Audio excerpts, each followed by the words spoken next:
ଆପଣଙ୍କ ଭଉଣୀ ତାଙ୍କର ଦ୍ୱିତୀୟ ସ୍ତ୍ରୀ ହେଇପାରିବେ ତ? ଭାଇ କାହାକୁ କଣ କହୁଛୁ ଜାଣିପାରୁଛୁ ତ? ମୋ ଭଉଣୀ ଆଉ ତୋ ଭାଇର ଦ୍ୱିତୀୟ ସ୍ତ୍ରୀ ହେବେନି, ସେକେଣ୍ଡ ୱାଇଫ। ଆଜିକାଲି ଦୁନିଆରେ ତ ସମସ୍ତଙ୍କର ସେକେଣ୍ଡ ୱାଇଫ ଅଛନ୍ତି। ଆପଣଙ୍କର ବି ସେକେଣ୍ଡ ୱାଇଫ ଥିବେ। ମୋ ମୁଣ୍ଡରେ ନିଆଁ ଲଗେଇବା ପାଇଁ ଚେଷ୍ଟା କରନି। ମୋ ମୁଣ୍ଡରେ ନିଆଁ ଲାଗିଲେ ମୁଁ କାହାର ବି ନୁହଁ। ତମ ଜୀବନରେ କେବେ କାହାର ହେଇକି ଥିଲ ନା କାହାର ହେଇକି ଅଛ ନା ଭବିଷ୍ୟତରେ କେବେ କାହାର ହେଇକି ରହିବ? ତମର ତ ଅନେକ ରୂପ ଅନେକ କାହାଣୀ। କଥା କହିବାକୁ ଗଲେ ତମେ ଜଣେ ବହୁରୂପୀ ଏଣ୍ଡୁଅ।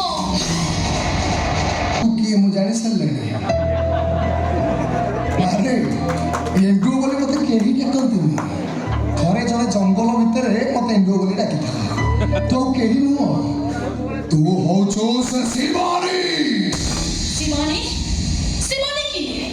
ଶିବାନୀକି ତମେ ଚିହ୍ନିଲ କେମିତି? ଶିବାନୀ ସହିତ ତମର ସମ୍ପର୍କ କଣ? ତୋର ତ ପ୍ରଶ୍ନର ଉତ୍ତର ଦେଇପାରିବିନି। ଭଲରେ କହୁଛୁ ମୁଣ୍ଡର ଅଡ଼ଣା ଖୋଲ। ଭଲରେ କହୁଛୁ ମୁଣ୍ଡର ଅଡ଼ଣା ଖୋଲ, ତା ନହେଲେ ମୋ ଗୌରୀ ତୋ ମୁଣ୍ଡର ଅଡ଼ଣା ଖୋଲିବ। ଖୋଲିବୁନି ନା? ଠିକ ଅଛି। ଏଇ ଗଲା ଗୌରୀ।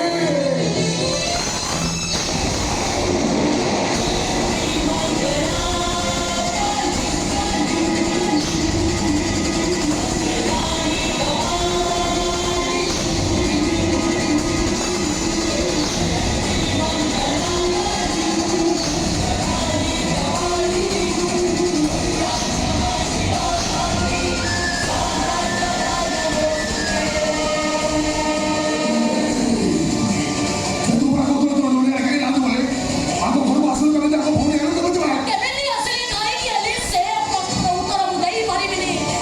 ତମ ପ୍ରଥମ ପ୍ରଶ୍ନ ଥିଲା ନା ତମ ଭଉଣୀ ଏ ଘରର ବୋହୂ ହବ? ଠିକ ଅଛି, ମୁଁ କହୁଛି ତମ ଭଉଣୀ ଏ ଘରର ବୋହୂ ହବ। ତମେ ବି ଚାହୁଁଥିଲ ତମ ଭଉଣୀର ବୋଝ ନେଇଦେବାକୁ। ଠିକ ଅଛି, ଆଜିଠୁ ତମ ଭଉଣୀ ଏ ଘରେ ରହିବ। କିନ୍ତୁ ଆଦିତ୍ୟ ଭାଇ ଦିନ କେଇଟା ପରେ ତାଙ୍କ ହାତରୁ ଶଙ୍ଖା ଖୋଲି ତାଙ୍କ ମତରୁ ସିନ୍ଦୁର ପୋଛି ଦେଲେ। ମୋ ଅବସ୍ଥାରେ ତମ ଭଉଣୀର ଅବନି ମୁଁ ଦେବି।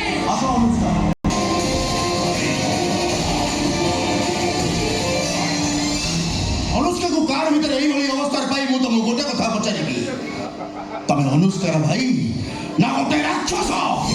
ଆଉ ଠିଆ ହେଲୁ କାହିଁକି? ଯା ଚାଲିଯା ଏଠୁ। ତୋ ସହିତ ମୋର କୌଣସି ସମ୍ପର୍କ ନାହିଁ। ଏଇ ବୋଧେ ମୋ ଶେଷ ଦେଖା।